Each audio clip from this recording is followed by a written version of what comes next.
Hello, and welcome to the Disability Law Q&A session with me, Martin Willemse. I'm a partner and the Western Canada practice leader at Samfiru Tumarkin with respect to insurance claims. We welcome all questions via your social media platforms. So as you send them in, I'll get back to them as soon as I'm able. We've got 30 minutes, so let's get started.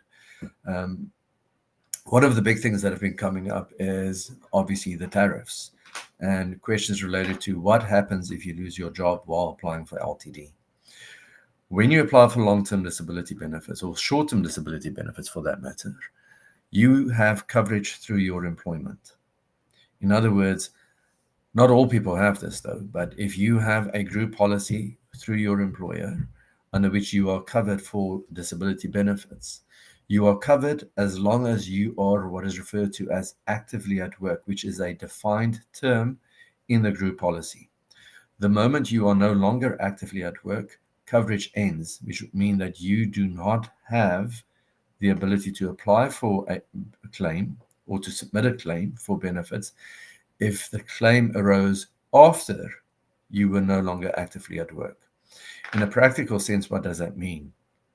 I've had a number of cases where the person would struggle while they were working, continue to work, see the doctor. The doctor may recommend that the person stop working, but they carry on. And then out of the blue, the employer terminates their employment. Then they realize maybe that happened because they were struggling at work. They were making mistakes at work. They took a bunch of sick days, too many sick days. They left work too early due to not being able to work, and the employer terminated them. Now it becomes a very difficult thing to do in order to apply for LTD benefits or for short-term benefits, because the insurance company very likely will take the position that when you applied for your benefits, you were no longer actively at work as your coverage had ended because your employment ended.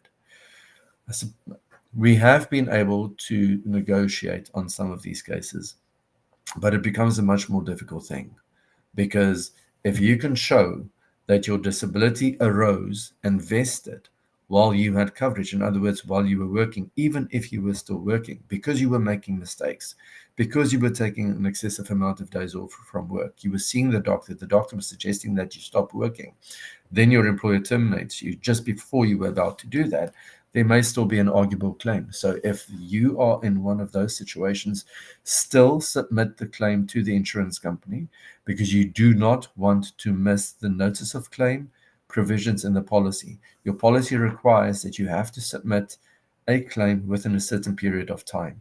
So submit it as soon as you're able to do so. If the insurance company denies your claim because they say, sorry, you did not have coverage when you say you became disabled, in other words, because your employment was terminated, what you want to do is contact a disability lawyer, which is what we do. And we can discuss with you what your options are. We do this on a free consultation basis. In other words, we will have a discussion with you, review the documents that you can provide to us, be it the denial letter, a copy of the policy, medical reports, and discuss with you what your circumstances are, and then provide you with what we believe your options are, and you can make an informed decision as to how to proceed. We have offices in Alberta, BC, and Ontario, and we practice throughout Canada other than in the territories and in Quebec. So for more information, you can go to disabilityrights.ca, as you can see on the screen. Resounding nopes, there's a question that has come in. If you take an early retirement package, would this impact your disability payments? It might. And it's impossible to say exactly how unless we can review the policy. Some policies provide that benefits may terminate the moment that the person retires. Other policies may provide that if you take early retirement, in other words, you're receiving a pension because of the retirement, that pension amount that you receive may form what is referred to as a direct offset or an indirect offset. Indirect offset simply means that there's a specific calculation that the insurance company may use to calculate whether the pension that you're receiving will have any impact on the amount of benefits that you are receiving. So yes, to summarize again, the consequences, there may be two. The first one is that benefits may terminate, depending on the language of the policy. That is more unlikely, but it might be a situation that may arise depending on the wording of the policy. The other one might be, it depends on what the pension amount is and whether the policy allows for that pension amount to be deducted directly or indirectly from your benefit amount, your LTD benefit amount. I suppose the third one may be an indirect result where the insurance company may look at if the person is retiring, that they clearly have no intention of going back to their employer or maybe back to work at all. And they may look at that as a more of a motivational issue with respect to the disability itself, that the person may not be motivated to go back to work at all and is using the disability itself as a retirement vehicle. I've seen that argument arise in cases. I'm not saying that that would happen in your situation, but it's something to consider. What I would suggest is you contact us so we can have a discussion with you. And if you've got a copy of the policy, then we can review the policy with you to see whether it will impact your disability entitlement. And if it doesn't, whether it will impact the disability benefit itself. I hope that was helpful. Question on YouTube from Lee. Lee says, I recently inherited property and would like to sell this off. I'm not able to use it. If I sell the property, will this cause issues for my insurance? Do I need to report it at all? So firstly, I'm going to assume that when you say, will it cause issues with respect to your insurance, you're referring to your disability benefit that you're receiving from a disability insurer. And I like this question because it comes up in various forms on a regular basis. Similar to the previous question in a way, if you sell an inherited property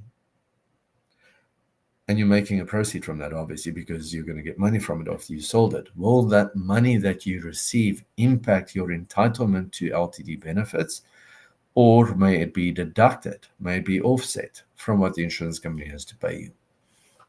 My experience with disability policies would tell me that offsets generally are focused on some form of employment income or some form of plan that you contributed to through your work.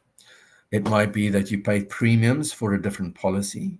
It might be that you're receiving CPP disability benefits or WCB benefits or some form of a pension or some form of a salary continuation. Those are things that we generally see, severance as well, in policies as an offset. But remember, each policy is different. Each policy has its own offsets. Some may have severance as an offset, others do not. Most have CPP disability as an offset, but there are ones that do not. Not many, they're very few and far apart, but there are some. So when you get inheritance, is that an offset? I have never seen a policy where inheritance proceeds would form an offset. In other words, would be deducted from the LTD benefit amount. Same thing with rental income. If you have a basement suite and you get people staying there and they pay you monthly rent, that is not employment income, and I've never seen rental income to be an offset. If you're running a business where you're getting a rent by having various properties and you're doing property management on the side, that would be a form of employment income that would likely be an offset under the policy. But on a general sense, always the golden rule is review what the policy says. Does the policy allow for benefits or other form of income to be an offset? But again, with inheritance, I've never seen that to be an offset under the policy. And if it's not in the policy as an offset, my position would be that the insurance company cannot deduct it. I hope that was helpful. Juanita B. Light says, if your insurer is pushing for a functional assessment, do you have to attend this? It's a very long drive for me to go, and I struggle with that kind of travel. Again, a very good question, something that comes up regularly. The disability policy that you have through your employer, and it might be that you've got an individual policy, but for the most part, it probably is a group policy. That policy is a contract.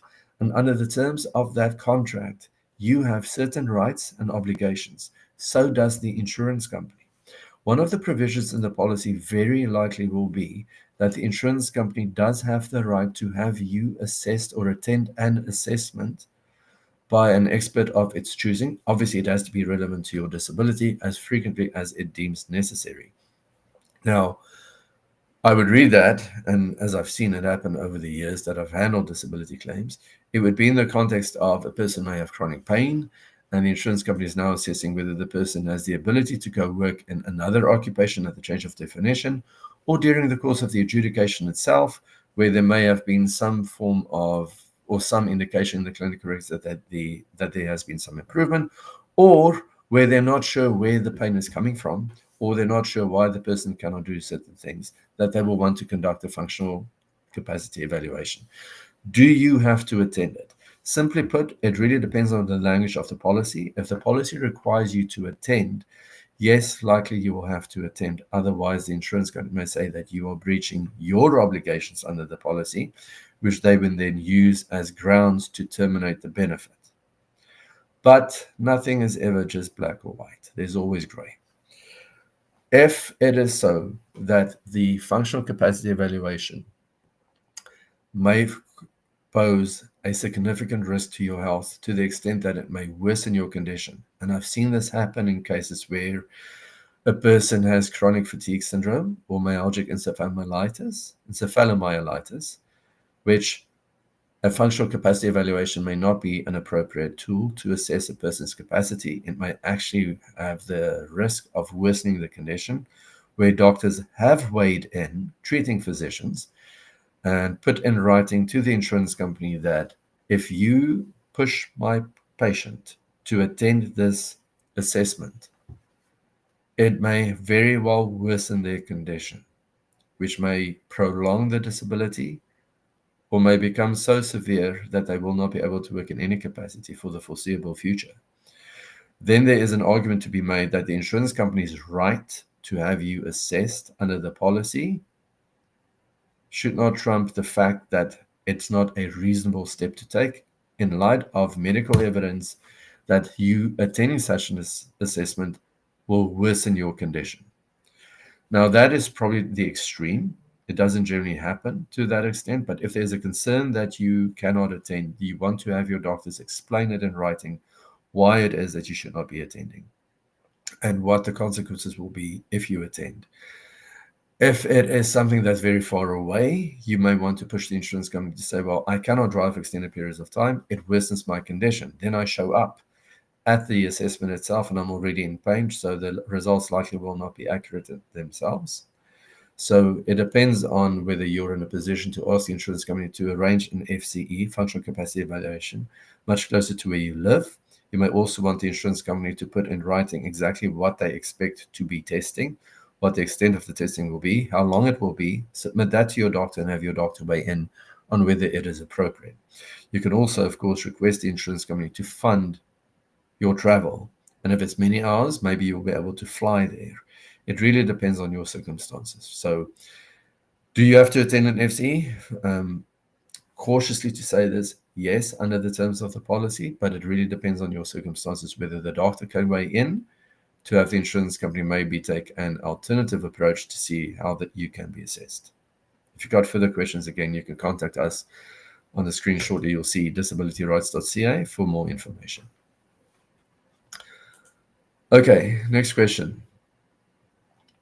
Complicated topic says, if I'm receiving lock-in pay to age 65 for my disability from WSIB, how will this impact me applying for EI or disability benefits in the future? Will I still be eligible to apply? This is a difficult question for me to answer, because I would be looking at this from a disability group policy.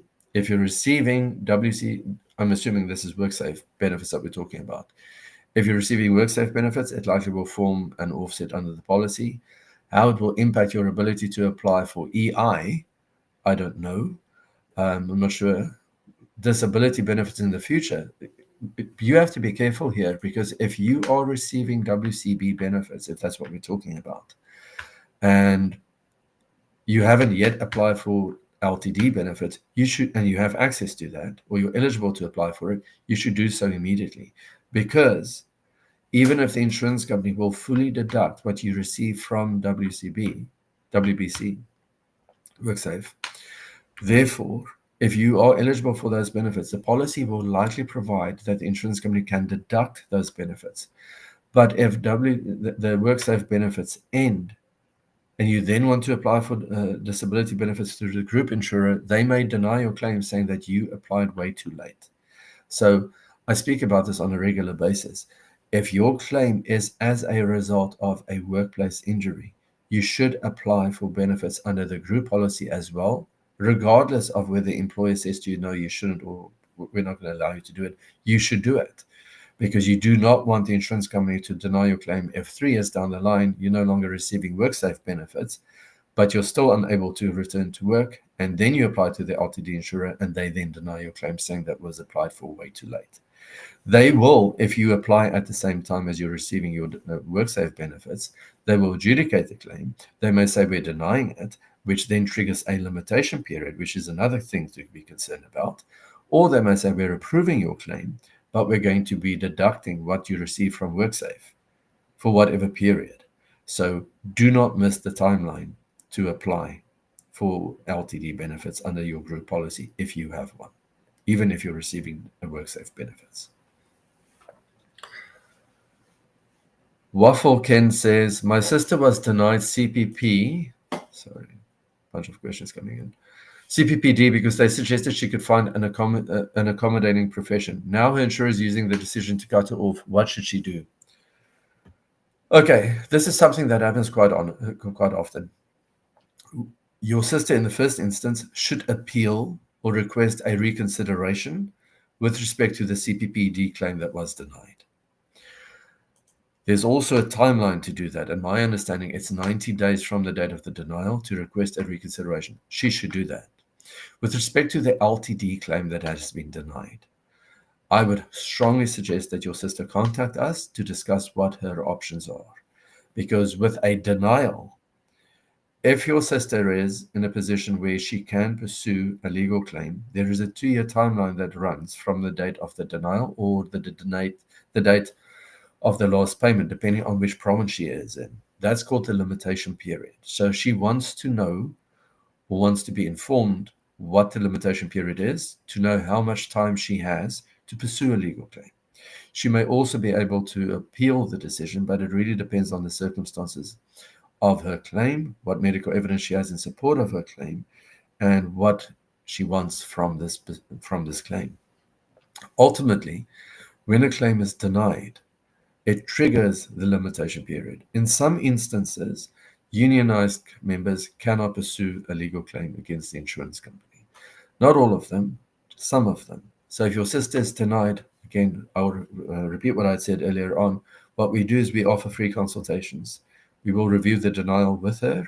We'll discuss the circumstances with her. If she's got medical reports, we'll review that as well, and then advise her of what her options are. And she can then decide how she wants to proceed. But she should not let this sit. Contact a disability lawyer immediately so that she can understand what her options are. Go to disabilityrights.ca, as you can see on the screen, for more information. When a claim is denied, even by CPP disability, that happens frequently, but doctors don't always understand what evidence they are looking for. So I would strongly suggest that your sister doesn't simply accept that the denial is correct. We would explain to her what it means, because the insurance company is denying the claim on the basis that they would say, yes, we believe you can work in another occupation, if that is the position where she is in now, if it's at the change of definition. Now, another occupation doesn't necessarily mean exactly that. At the change of definition, in other words, if the insurance company paid your sister the first 2 years of her own occupation period, and now they're assessing whether she can work in another occupation, it has to be something which she is able to do within her medical and functional restrictions and limitations, and for which she has the transferable skills, and something that would pay her a certain amount of money. She cannot simply go work in a minimum wage job or work for a certain amount of hours to be deemed to be no longer totally disabled. It really depends on how much money she was earning before she had gone off work, what her transferable skills are, and what her disability is. Lots of times, and I must say, this is where we get involved in cases for the most part, when people are denied at the change of definition, because the insurance companies often deny people at this juncture when there definitely is an argument to make and they've got the medical support that they still are unable to work in any other occupation. And the fact that CPP disability was denied doesn't mean that your sister should not be pursuing this. She can ask a reconsideration, and it can be explained to her what evidence is required to have that application approved, if the doctor is supportive, of course. Okay, excuse me. A question on YouTube from Hindam. My caseworker often refuses to document our conversations, and I feel that she is being dishonest with me about things. She repeatedly asks me questions about my functionality, and I think they have sent an investigator to record me. What should I do in this situation? I think I'm going to be cut off. Well, if the caseworker refuses to document your conversations, some insurance companies record those conversations, some do not. But all of them, when these discussions are had, the caseworkers record, in other words, they type down, they make typewritten notes of what they believe what was discussed. So what you may want to do is you want to make notes about what you discussed with them as well, because it's very one-sided when they do it. And another way of dealing with it is you can confirm by email what was discussed so that there is a written record of it.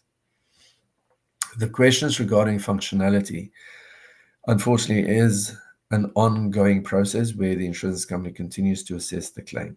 When they speak to you, they try to elicit information from you with respect to what you do on a regular basis. Who buys the groceries? What type of house do you live in? Who cleans the house? Who lives with you? Do you read? Do you watch TV? Do you do banking? Do you drive? Do you have children? Do you take them to school? Do you prepare their meals? Who prepares meals at night? Who cleans the house? All those questions are asked on a regular basis because the insurance company is trying to assess what your function is outside of the workplace and whether that function can somehow be transferred back into the workplace, even in a graduated return to work program format. So that's why those questions continues to be asked. Whether they've sent an investigator to check on you, that's possible. A clue on that would be if the insurance company has sent you questionnaires to complete activity logs. Because when they do that, they often send investigators out as well over the same time. So they may say, we want you to complete these activity logs for the next 2 weeks to indicate what it is that you do every day by the hour. Then they will have an investigator observe you over the same time to see with respect to what you're saying in those activity logs, whether it correlates with what they observe on the surveillance. Cases have been denied on that basis as well. So be careful. The moment that you receive those activity logs, it may be a strong indication that surveillance is going to be deducted as well. And ultimately, you have to be honest, right? It goes without saying. You have to be honest as to with respect to what it is that you're doing, but it also has to be done with a reason. Some people, and this often happens with many conditions, some people may have a better day one day and then a worse day the next day. So when surveillance is conducted, I often see that an insurance company may have conducted surveillance for 5 days. 3 days, they don't see the person at all. 2 days, the person looks more functional. And then I would always ask, what happened during those other 3 days? Because you were simply focused on what the person could do. And it may be something that they may appear more functional with respect to what they reported to the insurer on one day, because again, nothing is either black or white. But then the next few days they paid for it, but they didn't even leave the house, which indicates to me that people, when they push, and this happens all the time, when people push themselves beyond their limits because life requires it at times, then they cannot, in the next few days that follow, function to the same level because they suffered a flare up or an exacerbation of their condition. And in that context, the person still remains totally disabled. So if you feel that you are being pushed to be cut off, or if the insurance adjuster is harassing you, I suggest you can also speak to their supervisor, but make notes for yourself and put it in writing. And if your claim is denied, by all means, reach out to us and we can discuss again what your options are. As you can see on the screen, go to disabilityrights.ca for more information. Complicated topic says, thank you for the information. You're very welcome. If you've got any other questions, please reach out to us. Blarney Times, I think we've got a few more minutes, asks, how long do you have to be off from work before you are able to request insurance coverage? And if I have to have heart surgery and the surgery will change my ability to work, can insurance say this was something I chose to do and not a medical condition? I would have a lot of difficulty thinking that heart surgery is a choice It's not cosmetic surgery.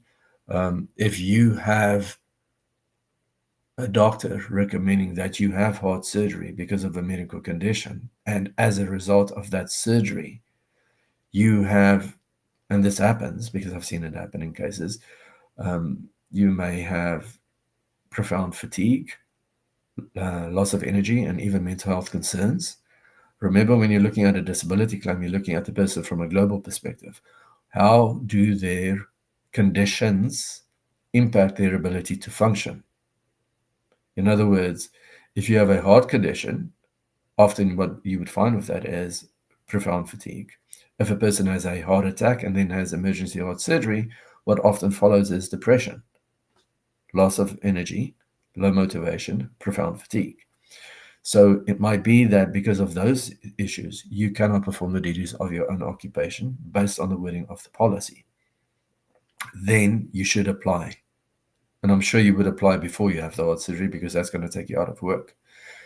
So going back to the main question, how long do you have to be off from work before you are able to request insurance coverage? What I'm assuming that means is how long do you have to wait before you can apply for LTD? Let's go back to basics. Look at what coverages you have through your employment.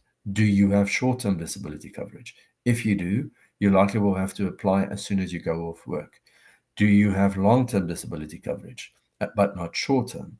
The policy will require that you have to submit that claim within a certain period of time.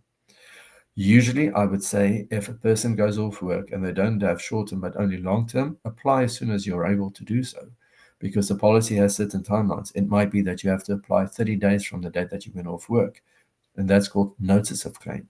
Then you also have to provide what is called proof of claim within a certain period of time.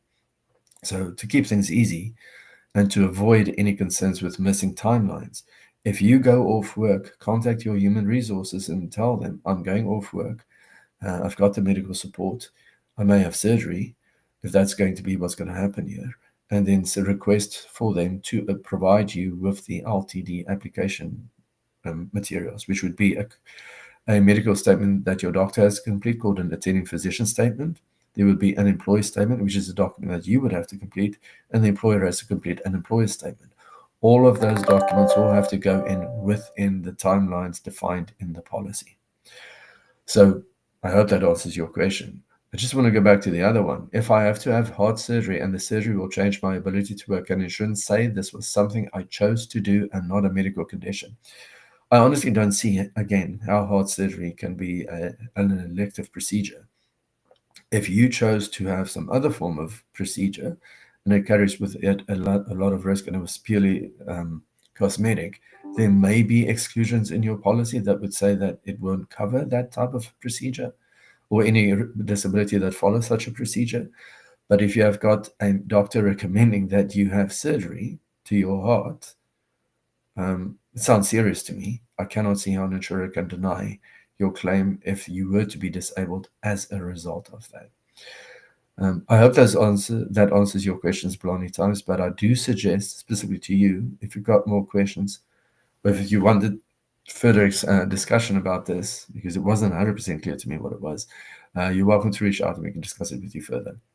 Blondie Times does say thank you and appreciate the explanation. You're very welcome. Again, you're welcome to contact us with some more questions. So lots of questions today. Thank you for that. Thank you for reaching out. We'll do this again in 2 weeks. You can go to disabilityrights.ca for more information and contact our firm if your claim is denied so we can arrange with you a free consultation to discuss what your options are. Our next session will be, let me tell you, it's an employment law Q&A. It is scheduled for tomorrow, which is April the 2nd, not April Fool's Day like today. It's Wednesday tomorrow. It's at 1 p.m. Eastern Standard Time with Samfiru. And last time I got this wrong. So that means 10 a.m. Pacific Standard Time. Thank you again, and I wish everybody a great day.